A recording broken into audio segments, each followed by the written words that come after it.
Que a paz do Senhor esteja no seu coração. Nós vamos iniciar nesse momento, estamos iniciando nessa noite, esse nosso curso, onde nós vamos aprender a meditar de maneira mais profunda, mais eficaz na palavra de Deus. Amém? Glória a Deus. Esse curso será todos os sábados. Então hoje é o primeiro sábado e até o último sábado de dezembro. Nós teremos no máximo aí 21 ou 22 sábados. É muito pouco, porque o conteúdo desse curso, ele é maior. Tá? Precisaria de mais horas, de mais tempo. Mas eu vou tentar resumir para vocês, passando para vocês o máximo possível de técnicas que vocês vão aprender para lidar com a Bíblia Sagrada, lidar com a palavra de Deus e meditar nela profundamente. Amém? Glória a Deus. Eu quero saudar o Lucas que está aqui nessa noite. Levante a sua mãozinha aí. Esse menino aqui é o Lucas, meu aluno no seminário. E ele mora em Goianápolis, né? Ele veio hoje aqui só para nos conhecer a igreja, participar da reunião. Seja bem-vindo, Lucas, em nome de Jesus. Amém? Glória a Deus. Muito bem, querido. Nós vamos dar início. Enivaldo, vê com o João Diego está com as folhas aí. Ó. O Enivaldo vai estar coordenando a chamada, que é o seguinte. Quem já fez em janeiro o curso de Apocalipse vai se lembrar. Eu quero que você coloque, vai numerar ali, desde o primeiro que escrever vai ser o número 1 e assim por diante. Vocês vão numerando e eu quero que escreva o seu nome por completo, ok? A sua data de nascimento, tá? Sua data de nascimento e um telefone que você atenda quando ligar para ele, viu? Tá bom? Um telefone que você atenda quando a gente ligar. Todos que estão aqui presentes podem colocar aí os seus dados, amém? Tá certo? Mesmo se alguém, porventura, não for continuar no curso, mas você pegou a primeira aula, então coloque aí. Mas eu creio que todo mundo que está aqui vai fazer o curso inteiro. Aleluia? Tá bom? Então o Enivaldo vai estar passando, enquanto eu estou ministrando aqui a palavra, ele estará passando essa folha, vocês todos escrevam nome, data e telefone. Nome completo, data de nascimento e telefone. Muito bem, para nós começarmos, vamos começar com Salmo 1. Abra sua Bíblia no Salmo de número 1 e vamos orar a Deus ainda com essa palavra maravilhosa aqui do Salmo de número 1, para a glória de Deus.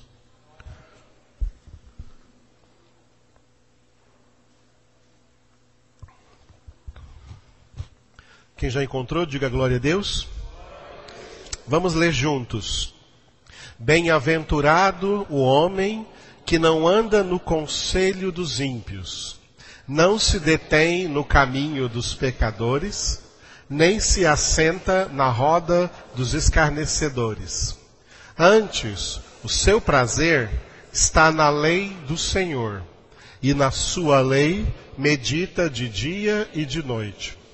Ele é como árvore plantada junto à corrente de águas, que no devido tempo dá o seu fruto, e cuja folhagem não murcha, e tudo quanto ele faz será bem-sucedido. Os ímpios não são assim, são, porém, como a palha que o vento dispersa. Por isso, os perversos não prevalecerão no juízo, nem os pecadores na congregação dos justos. Pois o Senhor conhece o caminho dos justos, mas o caminho dos ímpios perecerá. Aleluia. Esse salmo é bem conhecido, né? E o livro dos Salmos é um dos livros que nós mais usamos aqui na congregação, sempre orando ao Senhor com os salmos, obedecendo assim a palavra de Deus, que diz para nós salmodiarmos ao Senhor e falar entre nós com salmos, hinos e cânticos espirituais. E nós aprendemos a obedecer a palavra do Senhor.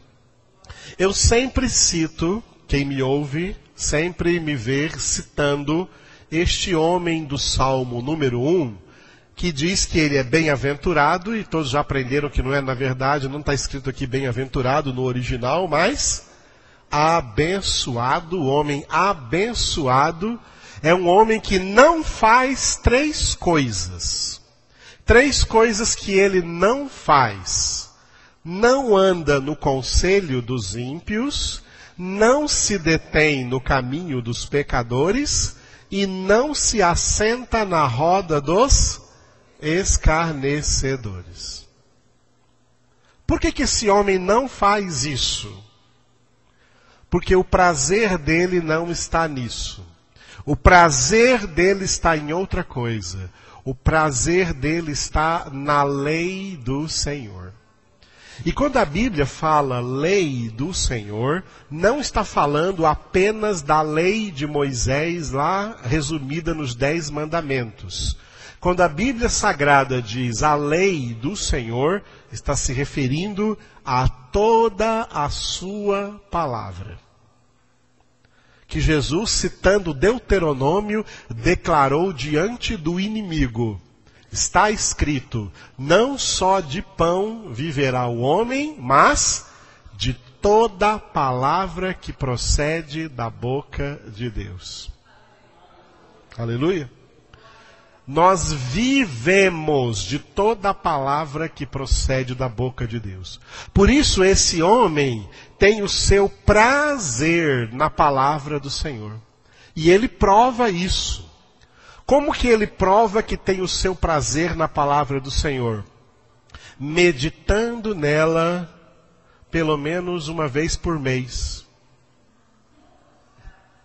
É isso que está escrito aí? Ele medita diuturnamente, de dia e de noite. Medita. Atenção aqui para o verbo meditar.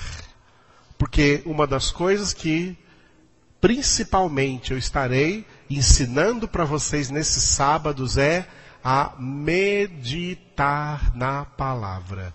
Meditação. Uma palavra que não é muito usada no mundo evangélico, não é muito usada nas pregações, e muitas vezes é até mal interpretada a palavra meditação. E ela é muito importante. O que significa meditar? O que é meditação? É o que esse homem faz. Ele, por ter prazer na palavra do Senhor, ele se esbalda nesse prazer, meditando na palavra de dia e de noite, e por essa razão, qual é o efeito disso na vida dele? O efeito disso na vida dele é o que diz o versículo 3, através de uma comparação. Esse homem, ele é como árvore plantada junto à corrente de águas, que no devido tempo dá o seu fruto, e cuja folhagem não murcha, e tudo quanto ele faz será bem-sucedido. Por que acontece isso com ele no versículo 3? Porque ele é como essa árvore. Porque tudo que ele faz é bem-sucedido. Porque tudo o que ele é e tudo o que ele faz é um resultado, é um efeito vital na vida dele amar, dele ter o seu prazer na palavra de Deus e meditar nela de dia e de noite. É a meditação na palavra de Deus que nos transforma em pessoas como esse homem aqui, que é como uma árvore plantada junto à corrente de águas, e tá tudo que está escrito aí no versículo 3.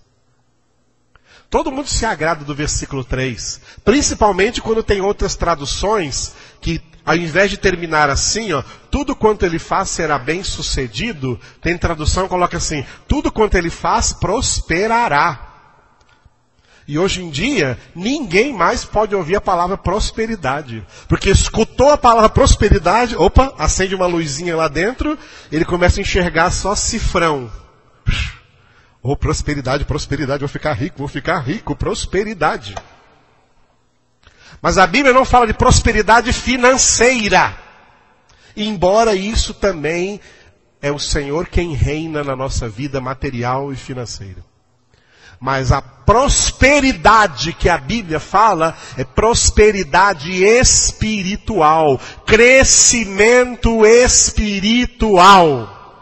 Esse homem se torna um homem cheio do Espírito Santo, se torna um homem cheio de vida, da vida de Deus. A vida que Jesus disse, eu vim para que tenham vida e a tenham com abundância.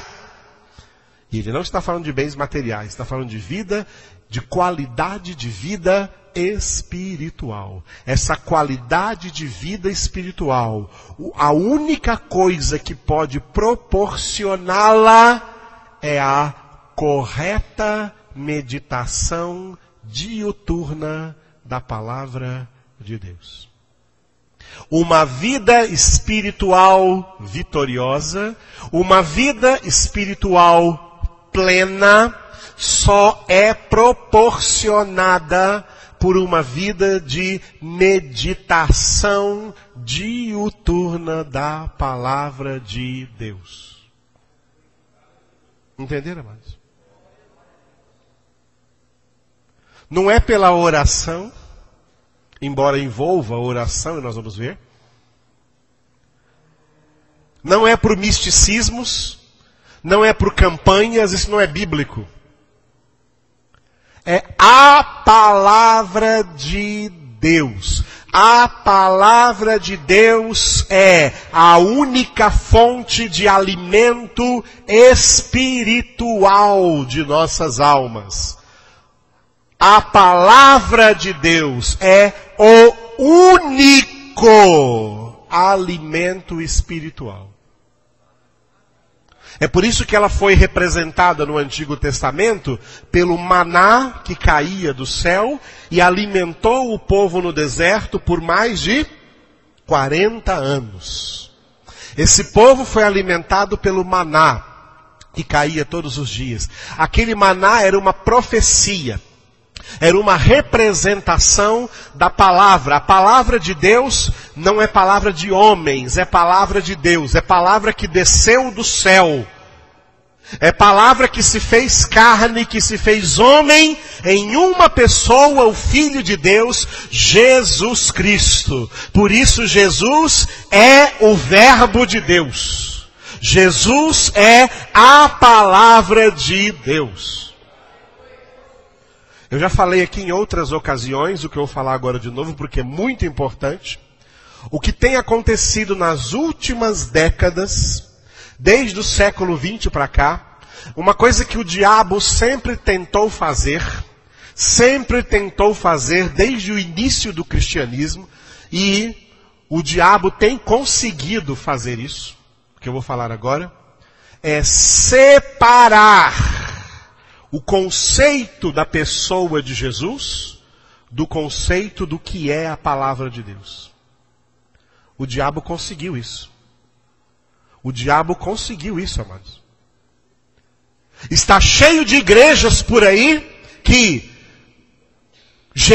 entendem que Jesus é uma coisa e a palavra é outra coisa. Eu já vi até crentes falarem assim, não, eu gosto muito de Jesus, eu amo Jesus, eu adoro Jesus, mas eu não suporto Bíblia, eu não gosto de Bíblia, a Bíblia é tão cansativa.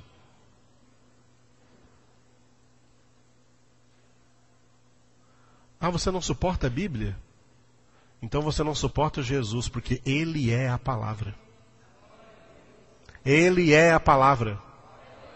Ele é a palavra.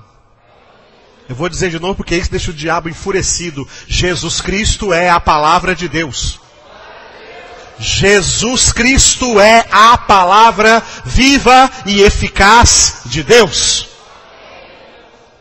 Jesus não é uma coisa e a palavra é outra coisa. Não são duas coisas separadas. Uma só e essencialmente uma só coisa. Jesus Cristo é a palavra de Deus. Jesus Cristo é o Verbo de Deus.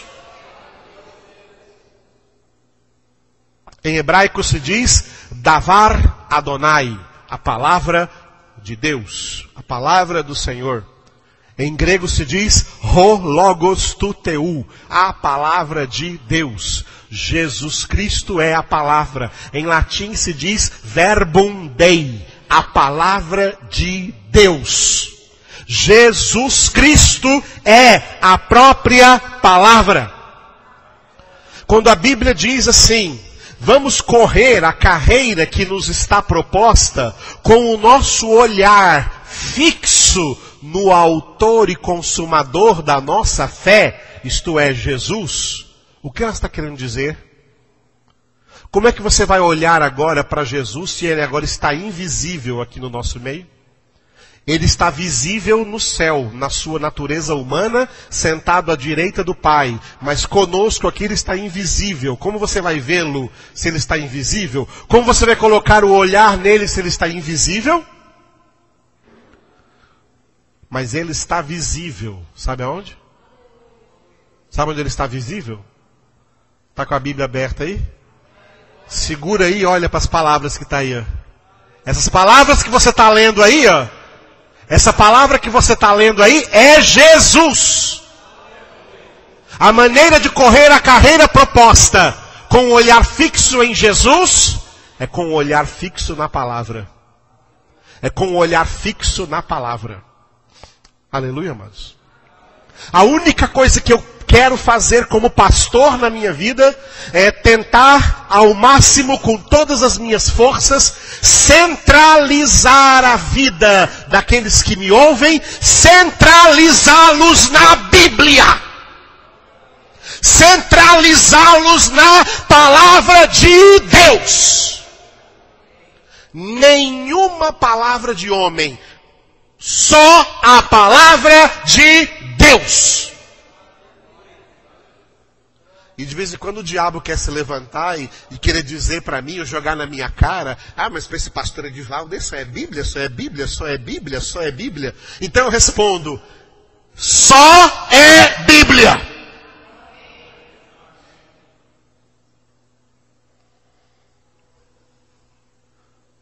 Já chegou gente aqui, gente que se sente catedrática aí nas igrejas, e já falou para mim, mas pastor Edivaldo, o senhor precisa fazer aqui na igreja algumas coisas assim, assim, assim, assim, assado, assim, assim, assim, porque só Bíblia não resolve. Sabe o que eu digo na cara dela? Só Bíblia resolve! Quer que eu diga mais alto?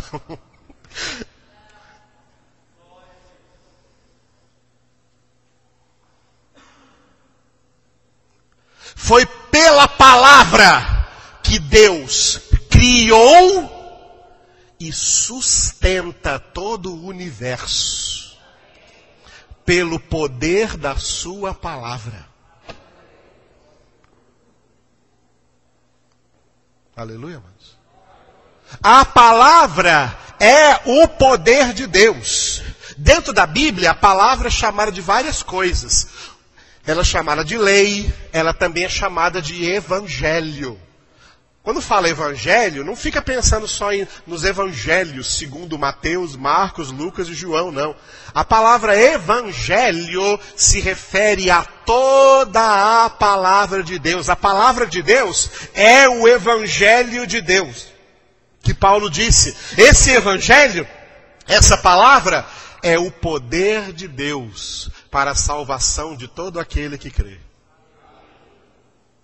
Alguns já me ouviram contar aqui uma experiência que eu tive uma vez, que um pastor amigo meu me convidou para uma noite lá na igreja dele, queria fazer lá uma noite especial, não é?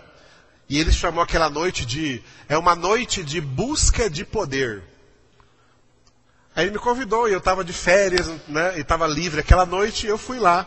peguei minha Bíblia e fui lá na igreja daquele irmão, né, e para lá para busca de poder. Quando eu cheguei lá com a Bíblia, ele falou assim: ô pastor Edivaldo, até esqueci de falar para o senhor, não precisava trazer Bíblia hoje não, porque nós não vamos nem ler Bíblia aqui, nós só vamos ter aqui busca de poder. Eu falei, como? Como é que é? Vocês vão buscar poder fora da palavra de Deus? Que tipo de poder é esse?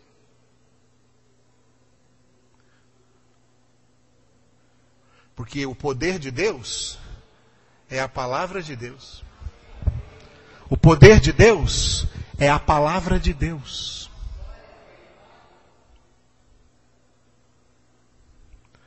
Aí eu falei, irmão, então, ó, você não vai ter Bíblia na sua reunião aqui, você me desculpa, mas eu não vou ficar não, tá? Então, tchau, vou para casa ler a Bíblia. É porque separaram Jesus da palavra. Para ele, Jesus é uma coisa, a palavra é outra. Jesus e a palavra é a mesma coisa. Jesus é a palavra. Glória a Deus. E a única maneira de sermos espiritualmente frutíferos, espiritualmente fortes, espiritualmente nutridos, que a igreja hoje está desnutrida e fraca. Nós falamos aqui muito da santificação. É impossível santificação sem a palavra. A palavra que purifica de pecado, Jesus disse isso, vós estáis limpos pela palavra que eu vos tenho falado. A palavra de Deus, a maneira, então, de termos uma vida espiritual bem-sucedida, de sermos espiritualmente mais que vencedores, e vencermos o mundo, vencermos o diabo, vencermos a carne, vencermos o pecado, é meditando de dia e de noite na palavra de Deus. Aleluia. A palavra de Deus.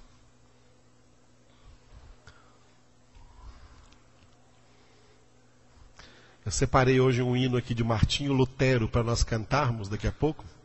E Martinho Lutero começou a reforma protestante dizendo em latim, sola Escritura. Traduzido para o português, somente a Escritura. Somente a palavra de Deus, nos seus 66 livros na Escritura. É a nossa única regra de fé e prática de vida. E nós somos chamados de protestantes desde Martinho Lutero, porque nós protestamos contra qualquer outra palavra, qualquer outra ideia, qualquer outra doutrina que seja fora da palavra. Que não seja a palavra de Deus. Aleluia. Somente a Escritura é a palavra de Deus. Se esse homem aqui é espiritualmente frutífero, porque ele medita de dia e de noite na palavra, como é que ele faz isso? Como meditar? O que é meditar e como devemos meditar? Em primeiro lugar, meditar é um atributo da mente. Deus nos chama a pensar. Deus nos chama a pensar. Deus nos deu uma mente para nós usarmos essa mente. Deus nos deu inteligência para usarmos essa inteligência. Deus nos deu cérebro para usar. Ok? Portanto, se você participou daquela reunião quando estavam distribuindo os cérebros, é para usar que você recebeu esse cérebro. Aleluia, amados. É para usar. Por que eu estou frisando isso daqui? Porque no início da Reforma Protestante, do ano de 1517 em diante, os crentes que se formaram eram crentes de muita palavra. E isso prosperou. Prosperou a igreja até o início do século XX. Mas no início do século XX para cá houve um problema. Um problema que veio da intromissão do homem numa obra de Deus. A obra de Deus foi o avivamento pentecostal. O avivamento pentecostal foi uma obra de Deus, porque avivamento não é obra de homens, nem é obra de pastores, nem é obra de pregadores, nem é obra de igrejas. Avivamento é obra de Deus. O último avivamento espiritual da história da igreja foi o avivamento pentecostal. E agora não vai haver mais nenhum. Só vai haver avivamento agora dentro da grande tribulação. É o que eu ensino para vocês aqui no mês de janeiro e fevereiro, quando nós ensinamos o Apocalipse, e no capítulo 7 de Apocalipse está profetizado um grande avivamento na face da terra dentro dos 7 anos da grande tribulação. Até lá, nós não temos avivamento, até lá nós temos resfriamento. E cuidado, se você não vigiar e orar, e não aprender a meditar dia e noite na palavra de Deus, você será resfriado. A maneira de não se resfriar, porque o que está acontecendo hoje na igreja não é avivamento, o que está acontecendo é resfriamento. E só quem verdadeiramente faz como esse homem faz, medita de dia e de noite na palavra de Deus, não vai sofrer os efeitos desse resfriamento. Vai permanecer firme no Senhor, vai permanecer quente. O último avivamento da história foi o avivamento pentecostal. E ele produziu muitos frutos no mundo. O mundo foi evangelizado no avivamento pentecostal. Muita gente convertida, muita coisa maravilhosa de Deus. Mas o homem pôs a mão. O homem pôs a mão no que Deus estava fazendo. O homem entrou na frente de Deus. O homem colocou a mão para fazer o que ele queria fazer. E fizeram muitas coisas erradas. Sabe qual foi uma delas? Uma delas só que eu vou dizer agora. Os crentes aprenderam a não pensar. A rejeitar o pensamento, a rejeitar o ensinamento, a rejeitar o uso da inteligência, em nome de interpretações erradas que fizeram, dizendo assim, do avivamento pentecostal para cá, dizendo assim, deixa tudo por conta do Espírito Santo, você não precisa fazer nada. Então você não precisa estudar nada, porque o Espírito Santo é que vai fazer tudo na sua vida. Então você não precisa estudar nada, nem Bíblia, nem estudar a Bíblia. Aí o pentecostalismo gerou os pentecostais gerou os neopentecostais, e uma gama infinita de vários estilos de denominação, mas todas elas têm uma coisa em comum: ignorância de Bíblia. Ignorância de Bíblia. Ignorância total de Bíblia.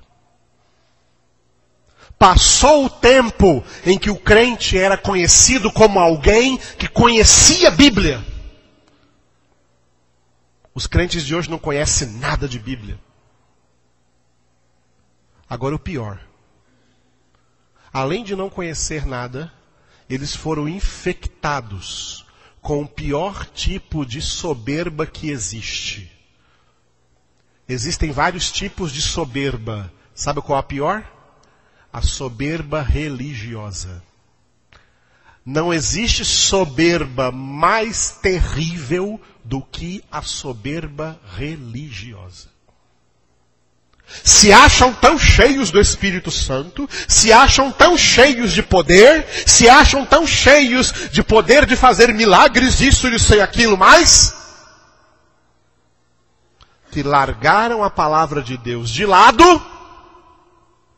acham que não precisam dela, e ainda acham que sabem de tudo que estão com a verdade. Porque, enfim, os milagres estão acontecendo. Sabe como é que o anticristo vai se manifestar nessa terra? Está escrito em 2 Tessalonicenses capítulo 2, e está escrito em Apocalipse. Ele virá com poder de fazer estupendos milagres. E sabe o que Jesus vai dizer para muita gente que andou por aí fazendo milagre? Apartai-vos de mim, porque eu nunca vos conheci, obreiros da iniquidade. Isso está em Mateus capítulo 7, de vez em quando eu leio para vocês esse texto aqui. Eu não estou negando os milagres, Deus opera milagres. Mas o que Deus deixou para nós como legado foi a sua palavra. Foi a sua palavra.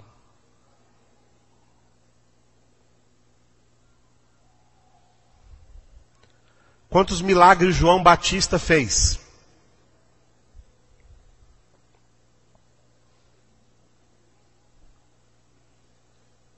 Quantos milagres João Batista fez? Nenhum. Mas sabe o que o povo falava de João Batista?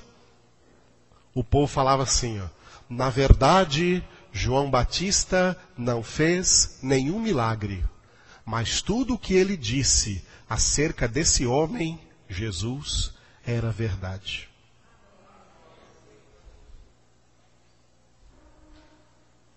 Hoje, dentro das idolatrias, existe até idolatria por milagres. E geralmente quem idolatra milagres rejeita a Bíblia. Rejeita a Bíblia. Você pode perceber, eu já fiz esse estudo profundamente.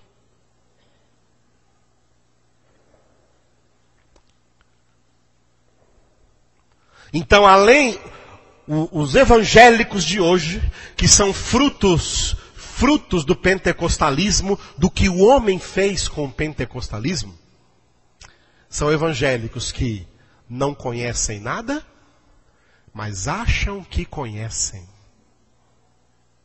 Não conhece nada, mas tem uma crista lá em cima, acha que sabe tudo. Porque é cheio do Espírito Santo. E não é cheio do Espírito Santo coisa nenhuma. É cheio de si mesmo. É cheio de carnalidade. É cheio de pecado. Porque o que o Espírito Santo deixou para nós foi a palavra de Deus que ele inspirou. 2 Timóteo 3,16 está escrito: toda a Escritura é inspirada por Deus. O apóstolo Pedro diz que os homens que foram instrumentos para escrever a Escritura foram homens santos, que não falaram da sua própria cabeça, mas falaram movidos pelo Espírito Santo. Portanto, quem diz que tem o Espírito Santo e nega a Escritura é mentiroso, porque a palavra de Deus é obra do Espírito Santo. É inspirada pelo Espírito Santo. E o que eu estou falando para você aqui são coisas que têm acontecido nas últimas décadas da história, desde meados do século XX para cá. A igreja tem sofrido um ataque de Satanás. O diabo tem roubado da igreja a espada do Espírito. A igreja está desguarnecida. A igreja está desarmada. O diabo desarmou os crentes. Encheu eles de música, encheu eles de danças, encheu eles de programações, encheu eles de misticismos, encheu eles de campanhas, encheu de um monte de coisa que atrai um monte de gente, mas não converte ninguém, porque não tem palavra de Deus nisso. Encheu de um monte de coisas que ele propôs em substituição à palavra de Deus. E já me ouviram falar isso. Eu pergunto às vezes no seminário para irmãos que estudam comigo ali, que eu dou aula para eles, de várias denominações, e todos eles têm o costume, todos eles participam de igrejas que têm esse mau costume antibíblico, errado, de dizer que cada dia é culto de uma coisa. Culto disso, culto daquilo, culto disso, culto daquilo, e lá no meio da semana tem um culto lá chamado culto de ensino. E eu pergunto para eles, qual é o culto menos frequentado da sua igreja? A resposta que todos dão, qual é? É o menos frequentado. E ainda é um culto de ensino baratíssimo, que se você for lá pegar aquele ensino, ainda está cheio de erro aquele ensino. Porque não é um ensino profundo, mas mesmo assim já é rejeitado. De vez em quando eu pego revistas aí das chamadas escolas bíblicas dominicais. E tem lá os ensinos das escolas bíblicas dominicais. Eu nunca vi tanto leite estragado. Tanto leite ralo. É isso que o povo está aprendendo? É disso que os crentes estão se alimentando? É uma cambada de raquíticos espirituais. É por isso que o diabo os derrota na maior facilidade. E é por isso que os casamentos dos crentes estão à deriva, as famílias dos crentes estão à deriva, a vida emocional deles estão à deriva. Nunca existiu tanto crente precisando de psicólogo, precisando de psiquiatra, precisando de remédio controlado, porque a vida deles está descontrolada. Sabe por quê? Porque estão na carne. Não estão no Espírito e não estão alimentados na palavra de Deus. E não meditam nela de dia e de noite, porque nem sequer a leem. Houve um tempo que a gente andava por aí, em todo lugar tinha uma plaquinha assim, leia a Bíblia, leia a Bíblia, leia a Bíblia, leia a Bíblia. Vocês notou que essas plaquinhas desapareceram?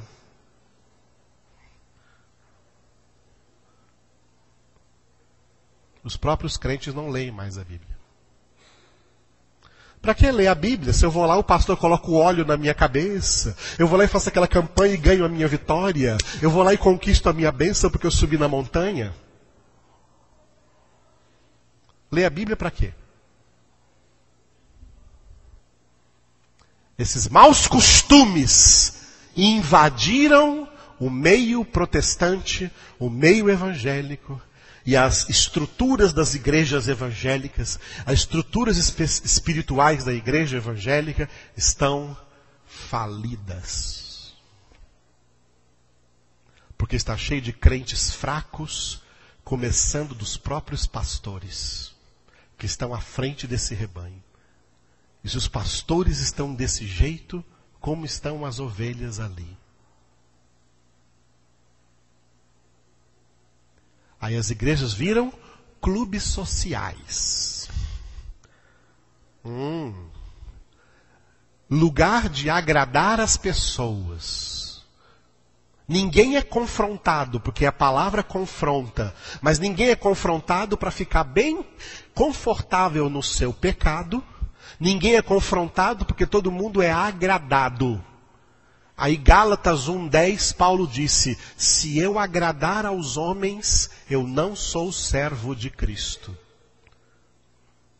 As igrejas hoje não agradam a Deus, agradam os homens, agradam as pessoas.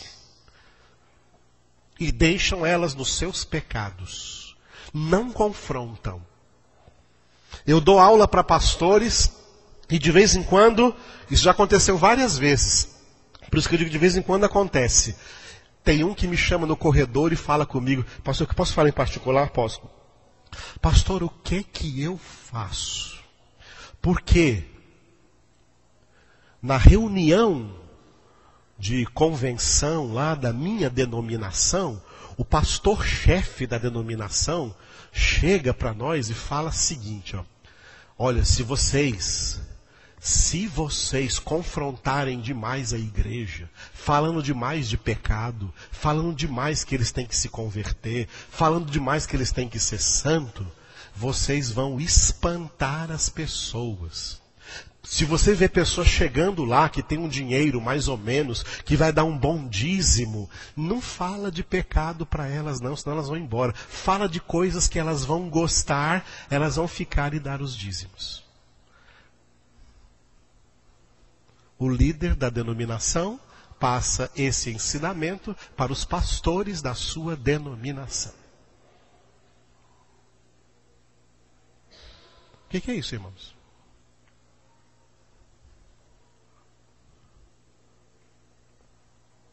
Você quer dizer para mim que isso é a igreja de Deus?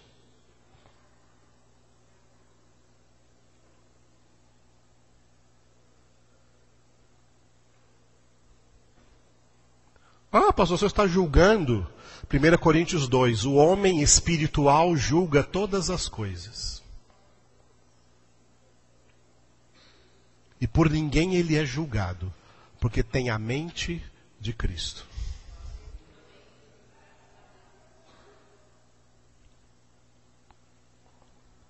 Ouviu, irmãos? Estamos vendo uma crise. O remédio para essa crise é voltar para a palavra. E é por isso que nós estamos aqui começando esse curso agora. Você não tem ideia do que está aqui dentro de mim agora acontecendo, porque nós estamos aqui começando agora esse curso aqui. O que eu vou ensinar para vocês é o que eu pratico desde 1998, quando eu aprendi esse método de estudo bíblico indutivo. A minha conversão foi em 1981. E desde 1981, eu nunca parei de ler a Bíblia, de meditar na Bíblia, e procurei vários métodos, eu até inventei alguns métodos de estudar a Bíblia, até que em 1998 eu aprendi esse método que eu vou ensinar para vocês agora. Quando eu aprendi esse método, eu descartei todos os outros métodos que eu usei, para ficar só com esse aqui. E esse que eu uso, e é por esse método que eu estudo diariamente a palavra de Deus. E eu quero dizer para você, eu não estudo Bíblia porque sou pastor. Eu estudo Bíblia porque eu sou crente. Eu estudo Bíblia porque eu sou filho de Deus. Porque como esse homem, é na palavra que eu tenho o meu prazer, e nela eu medito de dia e de noite. E por isso eu tenho experimentado na minha vida pessoal o que é ser como essa árvore plantada junto à corrente de águas, que dá fruto na época própria, cuja folhagem nunca murcha, e tudo quanto faz será bem-sucedido. E por isso eu quero compartilhar com vocês. E se você praticar aquilo que eu estarei ensinando aqui a cada sábado, eu vou dizer para você, você vai ultrapassar a maioria de crentes que tem por aí, inclusive de pastores, que estão atrás dos púlpitos, sem a menor preparação, sem o menor conhecimento acerca do que estão fazendo.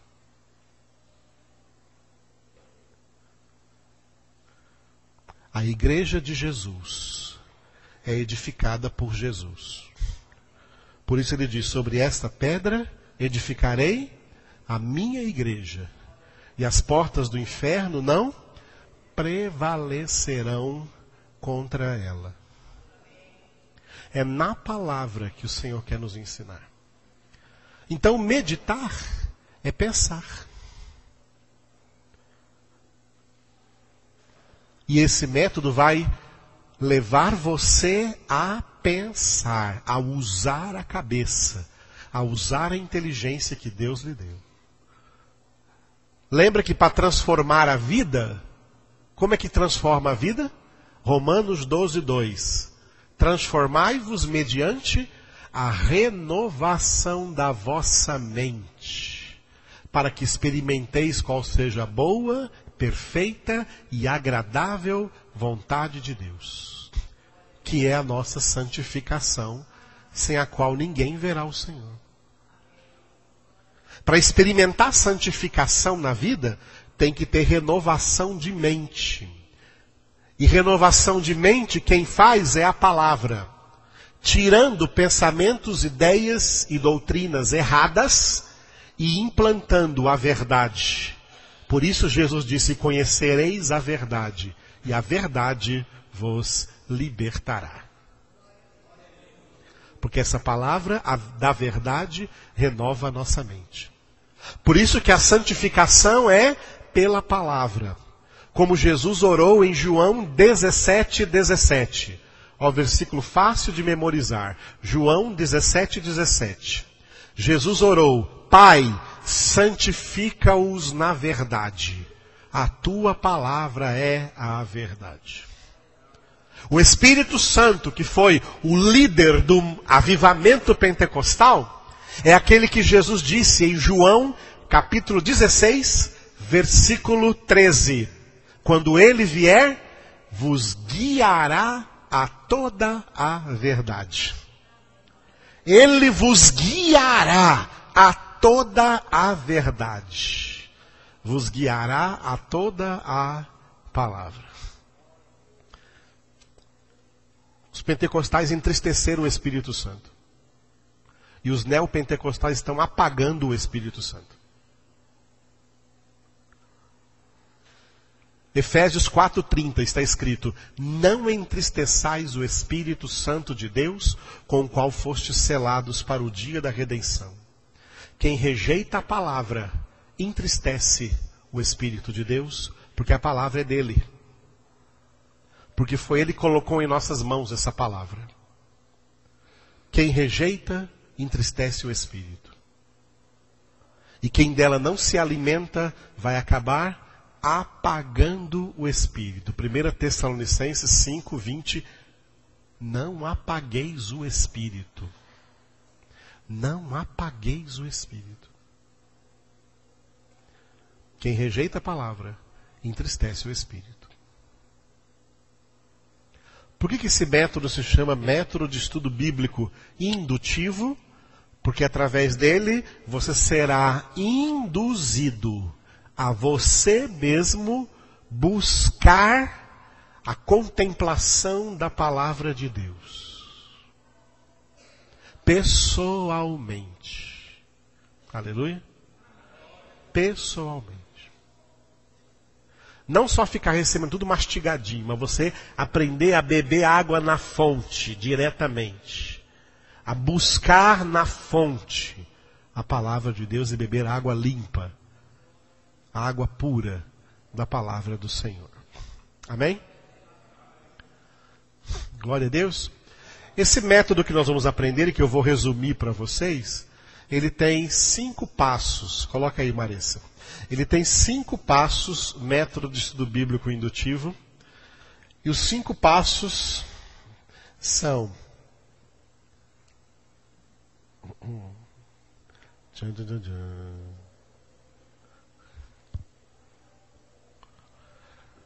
Os 5 passos do método, MEB significa método de estudo bíblico indutivo.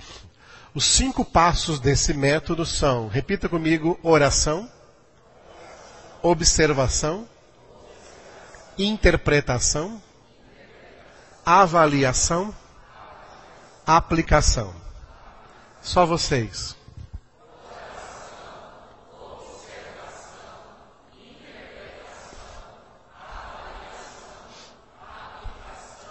Só as mulheres.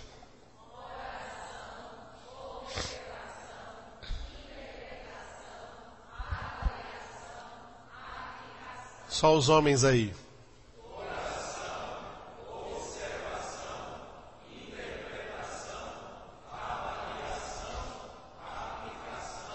A última vez, todos juntos.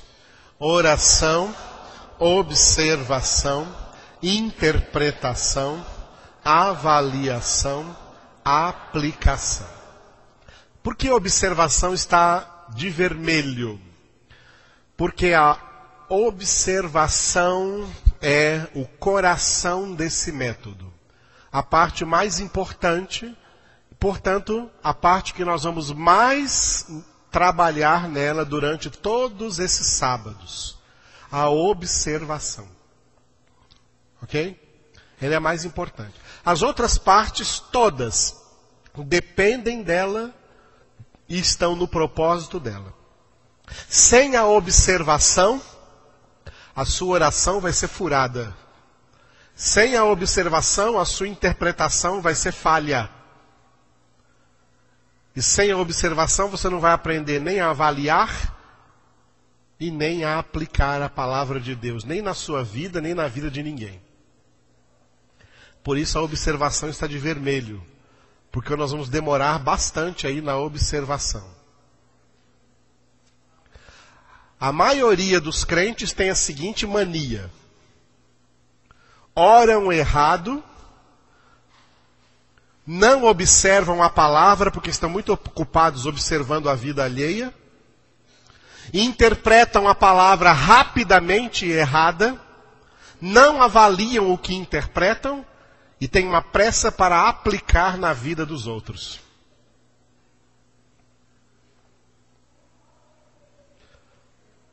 Tem que mudar isso. Nós temos que mudar isso.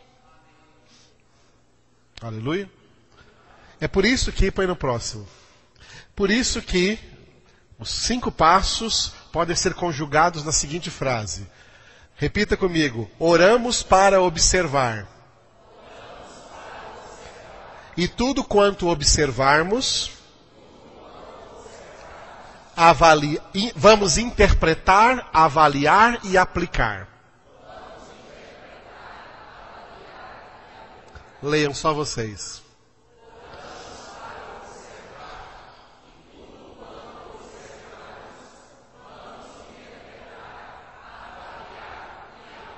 Só as mulheres.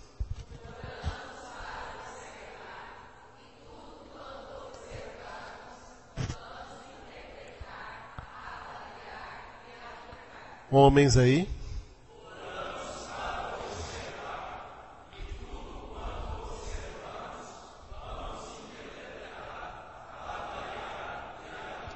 A última vez todos juntos. Oramos para observar. E tudo quanto observarmos, vamos interpretar, avaliar e aplicar. Aleluia. Glória a Deus. É isso que nós vamos trabalhar durante os sábados até o fim do ano. Tá? A orar, a observar, a interpretar, a avaliar e aplicar. E você pode tomar nota aí desses 5 passos, porque isso aqui é importante, não apenas no estudo da palavra, mas em tudo na sua vida. Em tudo na sua vida. Antes de tomar qualquer decisão, seja ela qual for, primeiro você tem que orar, você tem que observar, você tem que interpretar as situações, as circunstâncias, as pessoas, as coisas, avaliar tudo isso diante de Deus, para depois aplicar, para depois tomar a decisão, para depois saber o que está fazendo. Dar um passo seguro em relação a qualquer coisa. Isso aqui é importante para qualquer coisa na sua vida.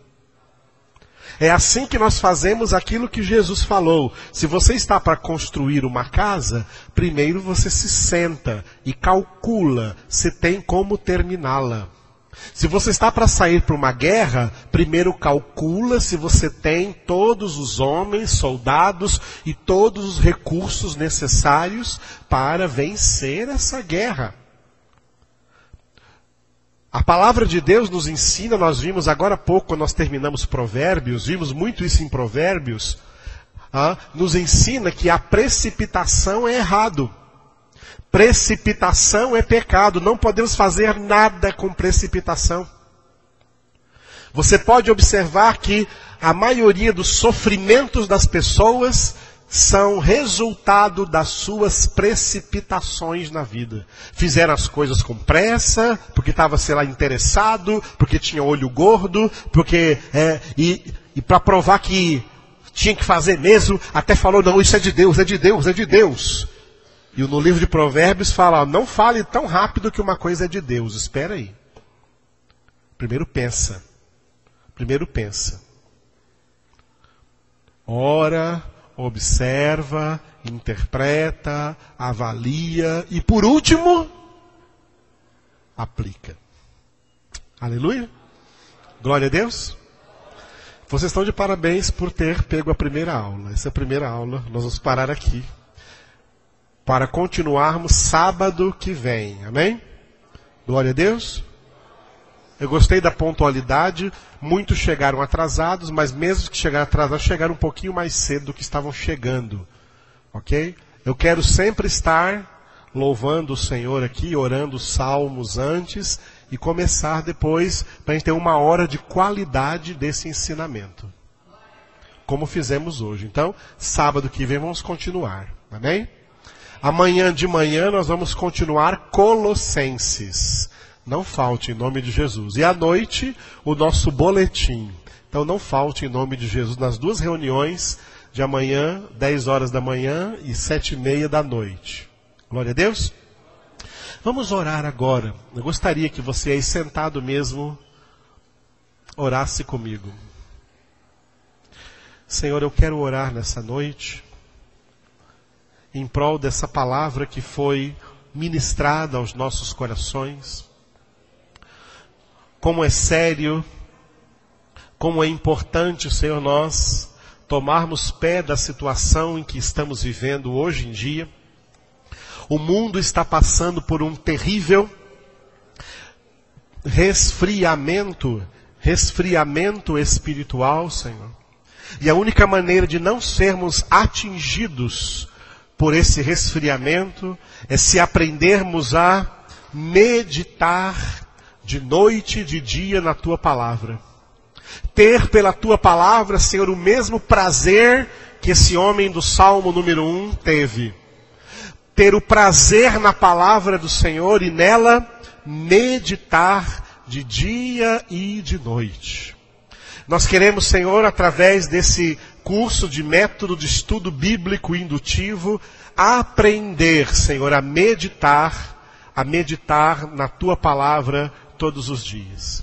Eu oro para cada um que está aqui, Senhor, por cada um que está aqui nessa noite, por aqueles que vão nos ouvir pela internet. Eu oro, Senhor, para que todos se apliquem com zelo à meditação da Tua Palavra. E nela meditando, possam crescer espiritualmente, ser edificados e ser como a árvore plantada junto à corrente de águas, que dá fruto na época própria, cuja folhagem não murcha, e tudo quanto faz será bem sucedido.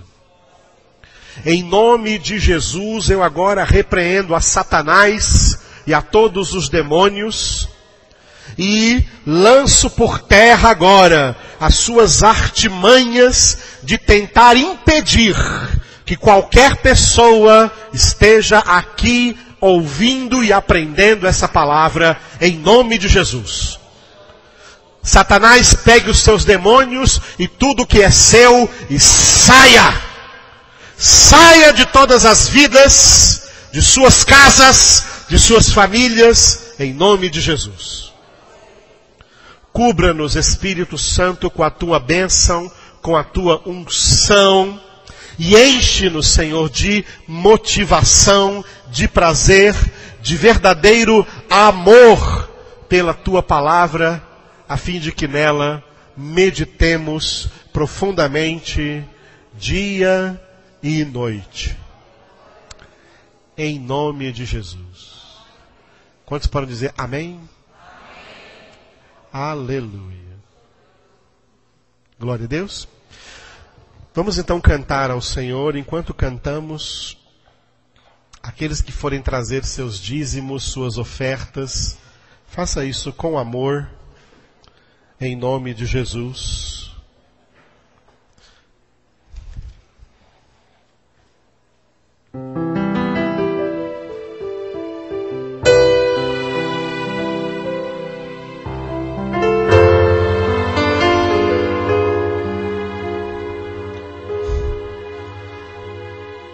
Castelo forte é nosso Deus, escudo e boa espada, com seu poder defende os céus, a sua igreja amada, com força e com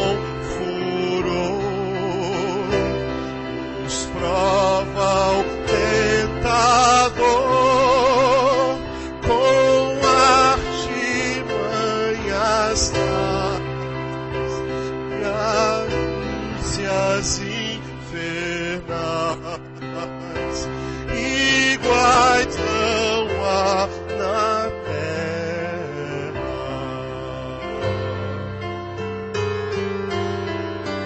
A nossa nada faz, estamos nós perdidos, mas nosso Deus socorro traz e somos protegidos,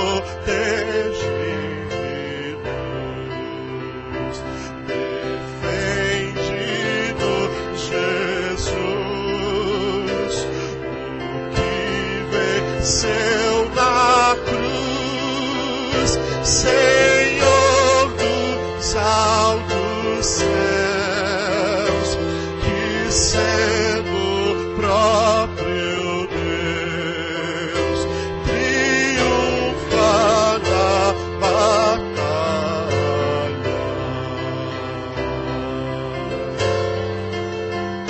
Sim, que a palavra ficará, sabemos com certeza, pois ela nos ajudará com armas de defesa. Se temos de perder famílias, bens, poder,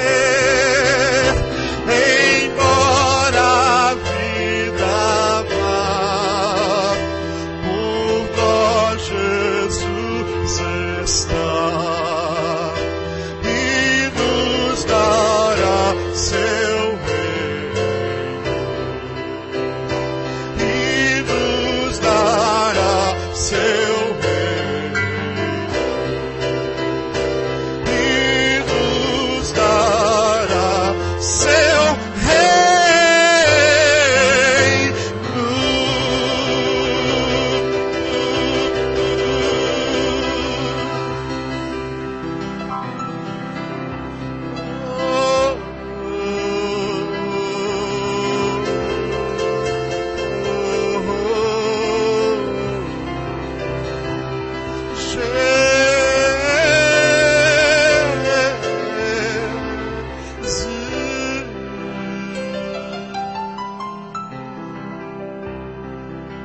Te adoramos, Senhor.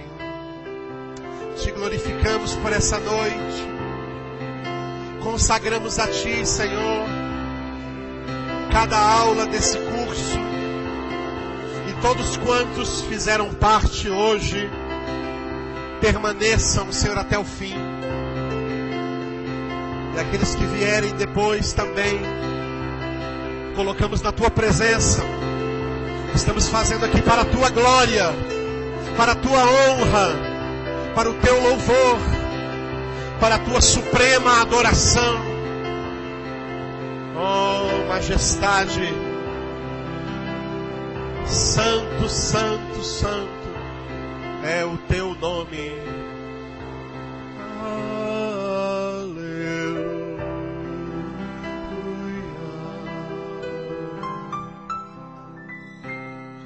Te adoramos, Senhor. Obrigado.